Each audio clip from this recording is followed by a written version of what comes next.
హైదరాబాద్ లో అక్రమ కట్టడాల విషయంలో దూసుకుపోతోంది హైడ్రా. అయితే హైడ్రా దూకుడుకి హైకోర్టు కాస్త బ్రేకులను వేసినట్టు కనిపిస్తోంది. కూల్చివేతలకు వ్యతిరేకంగా దాఖలైన పిటిషన్లపై హైకోర్టు విచారణ చేపట్టింది. ఈ విచారణకు కమిషనర్ రంగనాథ్ వర్చువల్ గా హాజరయ్యారు. విచారణలో హైకోర్టు హైడ్రాపై కాస్త ఘాటుగానే రియాక్ట్ అయింది. కూల్చివేతల విషయంలో అసలు హైడ్రాకు ఉన్న చట్టబద్ధత ఏంటి అంటూ కోర్టు ప్రశ్నించింది.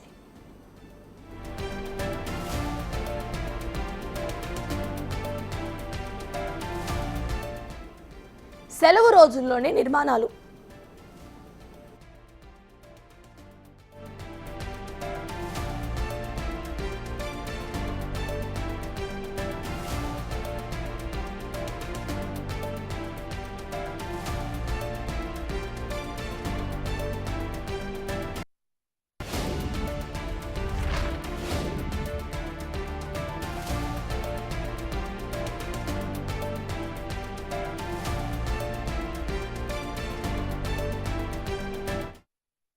సెలవు రోజుల్లోనే నిర్మాణాలు ఎందుకు కూలుస్తున్నారని హైకోర్టు రంగనాథ్ను ప్రశ్నించింది.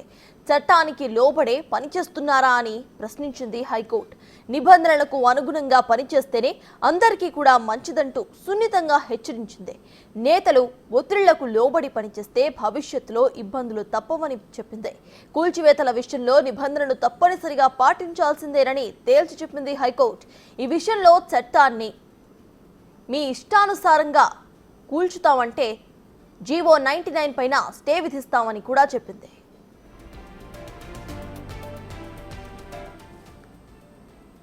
అయితే హైకోర్టు సూచనలు ఇప్పుడు హైడ్రా నెక్స్ట్ స్టెప్ ఏంటి అనే ప్రశ్నలకు దారితీస్తోంది.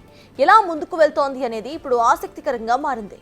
హైకోర్టు సూచనలను పరిగణనలోకి తీసుకొని పనిచేస్తారా లేదా పాత పద్ధతినే హైడ్రా కొనసాగిస్తుందా అనేది ఆసక్తికరంగా మారింది. కూల్చివేతల విషయంలో ఆచితూచి వ్యవహరించాలని కోర్టు సూచనలతో హైడ్రా తర్వాతి కార్యాచరణపై ఆసక్తి నెలకొంది.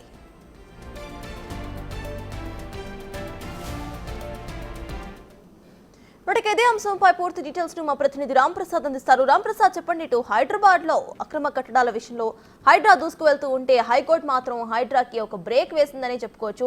ఈ వార్నింగ్ ని హైడ్రా కమిషనర్ ఎలా తీసుకుంటున్నారో ప్రెజెంట్ అప్డేట్స్ ఏంటి? మనం చూస్తున్నాం, తెలంగాణ రాష్ట్రంలో ప్రజాప్రభుత్వం ఏర్పడిన అనంతరం అయితే హైదరాబాద్ వ్యాప్తంగా ఉన్నటువంటి ఏదైతే చెరువులు కానీ కుంటలు, అదేవిధంగా ప్రభుత్వ స్థలాల పరిరక్షణ కోసం అయితే రాష్ట్ర ముఖ్యమంత్రి రేవంత్ రెడ్డి చైర్మన్గా అయితే హైడ్రాను ఏర్పాటు చేయడం జరిగింది. హైడ్రా ఏజెన్సీ ప్రధానంగా కనుక మనం గమనిస్తే ఇటు డిజాస్టర్ రెస్పాన్స్ ఫోర్స్తో పాటు అదేవిధంగా ఇటు ప్రభుత్వ స్థలాల పరిరక్షణ ధ్యేయంగా ముందుకు సాగుతూ ఉంది. ఇదే క్రమంలో హైదరాబాద్ వ్యాప్తంగా ఓఆర్ఆర్ పరిధిలో ఉన్నటువంటి చెరువులు కుంటలకు సంబంధించి కానీ అదేవిధంగా ప్రభుత్వ స్థలాలకు సంబంధించి ఇప్పటివరకు ఇటు ఇరిగేషన్ శాఖ అధికారులతో పాటు అదేవిధంగా రెవెన్యూ శాఖ అధికారులు ఇచ్చినటువంటి ఒక నివేదికల ప్రకారం అయితే హైడ్రా కూల్చివేతలు అయితే కొనసాగించింది. మనం చూస్తున్నాం, ఇటీవల జరిగినటువంటి కూల్చివేతలు కనుక గమనిస్తే ఇటు చెరువులలో ఉన్నటువంటి బఫర్ ఎఫ్టీఎల్ జోన్లో ఉన్నటువంటి నిర్మాణాలకు సంబంధించి ఇరిగేషన్ అధికారులు ఇచ్చిన రిపోర్ట్స్తో పాటు అదేవిధంగా మనం ఇటు అమీన్పూర్ వంటి ప్రాంతాల్లో కూడా రెవెన్యూ స్థలాలు, ప్రభుత్వ స్థలాలను కబ్జా చేసి కూడా అక్రమ నిర్మాణాలు చేశారంటూ గతంలో ఉన్నటువంటి ఫిర్యాదులు కానీ గతంలో ఉన్నటువంటి కోర్టు డైరెక్షన్స్ అన్నింటినీ కూడా బేస్ చేసుకుని అయితే హైడ్రా కూల్చివేతలు చేయడం జరిగింది.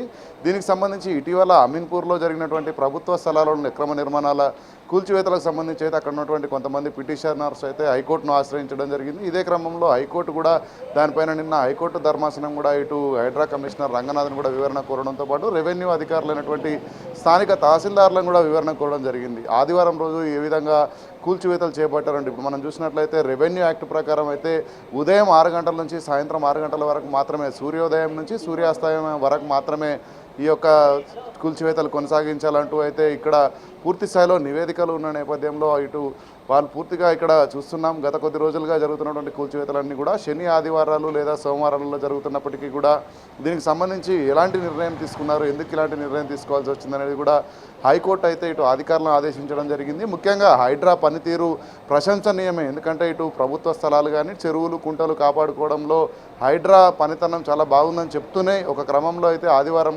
మాత్రం ఈ కూల్చివేతలను లేకుండా చూడాలంటూ కూడా ఇటు సంబంధిత రెవెన్యూ రెవెన్యూ ఇరిగేషన్ అధికారులకు కూడా సూచనలు చేయడం జరిగింది. అంతేకాకుండా హైడ్రాకు సంబంధించినటువంటి టీమ్స్ అన్నీ కూడా రాత్రి వేళ అర్ధరాత్రి వరకు కూడా తెల్లవారుజాము నుంచి పనిచేయడాన్ని అయితే హైకోర్టు కొంత అలాంటి నిర్ణయాన్ని మార్చుకోవాలంటూ కూడా చెప్పడం జరిగింది. ముఖ్యంగా మనం చూస్తున్నాం జీవో నెంబర్ 99 ఏదైతే ఉందో ఇటు ప్రభుత్వ స్థలాల పరిరక్షణ, అదేవిధంగా ఇటు చెరువులు కానీ అదేవిధంగా పర్యావరణ పరిరక్షణకు సంబంధించి తీసుకున్నటువంటి నిర్ణయాలపై అయితే ఇదే విధంగా హైడ్రా కూల్చివేతలు కొనసాగిస్తే 99ను కూడా సవరించి విధంగా చర్యలు ఉంటాయని చెప్పేసి కూడా హెచ్చరించడం జరిగింది. ఖచ్చితంగా మనం చూస్తున్నాం హైడ్రాకు సంబంధించినటువంటి కమిషనర్ రంగనాథ్ కూడా గత 2 రోజుల క్రితమే ప్రత్యేకంగా ఆదేశాలు జారీ చేయడం జరిగింది. ఏంటంటే ఇటు హైదరాబాద్ వ్యాప్తంగా జరుగుతున్నటువంటి కూల్చివేతలు మొత్తాన్ని కూడా ఇటు హైడ్రాకు అంటగడుతున్నారంటూ కూడా తను అయితే ఇటు కామెంట్ చేయడం జరిగింది. ఎవరైనా సోషల్ మీడియా ద్వారా ఇటు ఎక్కడ కూల్చివేతలు జరిగినా ఎక్కడ ఎవరు చనిపోయినా కూడా హైడ్రా కారణంగానే చనిపోతున్నారంటూ కొంత ప్రజలను అయితే భయాందోళనకు గురి చేస్తున్నారంటూ కూడా హైడ్రా కమిషనర్ రంగనాథ్ అయితే కోపడడం జరిగింది. దీనికి సంబంధించి అయితే హైడ్రా కూడా తన విధి విధానాలు డిజాస్టర్ రెస్పాన్స్ ఫోర్స్కి సంబంధించి అయితే భారీ వర్షాలు కురుస్తున్న సమయంలో రోడ్లపైన ఇటు వాటర్ స్టాగ్నేట్ అవ్వకుండా అదేవిధంగా ఏదైనా చెట్లు కానీ ఏవైనా కూలినప్పుడు ప్రజలకు ఎలాంటి ప్రమాదం జరగకుండా ఇటు కాపాడడంతో పాటు ప్రధానంగా ఈ ప్రభుత్వ స్థలాలు, కుంటలు ఏదైతే చెరువులు ఏదైతే ఉన్నాయో వీటిని కాపాడుకోవడం లక్ష్యంగా రానున్న రోజుల్లో కూడా ముందుకు సాగుతుంది. కానీ ఎక్కడ కూడా ఈ యొక్క హైడ్రాకు మనం చూస్తున్నాం ఇటీవల మూసీకి సంబంధించినటువంటి నిర్వాసితుల గృహాలన్నింటినీ కూడా ఈ రాష్ట్ర ప్రభుత్వం అధికారికంగా 16,000 గృహాలను గుర్తించినప్పటికీ కూడా అక్కడ హైడ్రాకు ఎలాంటి సంబంధం లేకపోయినప్పటికీ కూడా కొంతమంది కొన్ని పార్టీలకు సంబంధించిన నాయకులు కానీ కొంతమంది సోషల్ మీడియాకు సంబంధించినటువంటి యూట్యూబర్స్ అందరూ కూడా ఈ తప్పుడు ప్రచారం చేయడాన్ని కూడా హైడ్రా కమిషనర్ గతంలోనే ఖండించడం జరిగింది. ఇదే క్రమంలో ఆదివారం నాడు సెలవు దినాల్లో అయితే కూల్చివేతలు చేయరాదంటూ కూడా హైకోర్టు ధర్మాసనం అయితే ఇటు హైడ్రా కమిషనర్తో పాటు స్థానికంగా ఉన్నటువంటి అధికారులకు కూడా సూచనలు చేయడం జరిగింది. అంతేకాకుండా ఇటీవల అమీన్పూర్లో జరిగినటువంటి కూల్చివేతలకు సంబంధించి వివరణ ఇవ్వాలంటూ కూడా హైకోర్టు ఆదేశించడం జరిగింది. కానీ మనం చూస్తున్నాం హైడ్రా అనేది హైదరాబాద్ వ్యాప్తంగా చేస్తున్నటువంటి పనులను అయితే ఇటు హైకోర్టు గుర్తించడంతో పాటు ప్రశంసించినటువంటి పరిస్థితి. కానీ అది ఏదైతే చేసినటువంటి శని ఆదివారాలు ఏవైతే ఉన్నాయో ఇక్కడ నోటీస్ జారీ చేయడంలో అయితే ఇటు స్థానికంగా ఉన్నటువంటి రెవెన్యూ అధికారులు కొంత నిర్లక్ష్యంగా వ్యవహరించారు. అదేవిధంగా సర్వే నిర్వహించినటువంటి విధానంలో అయితే కొంత జాప్యం జరిగిందంటూ కూడా ఇటు హైకోర్టు చెప్పడంతో ఇక్కడ స్థానిక ఉన్నటువంటి తహసీల్దార్ కూడా జిల్లా కలెక్టర్కు సంబంధించినటువంటి ప్రత్యేక అధికారుల బృందం అయితే సర్వే నిర్వహించినట్లయితే అటు తహసీల్దార్ కూడా వివరణ ఇవ్వడం జరిగింది.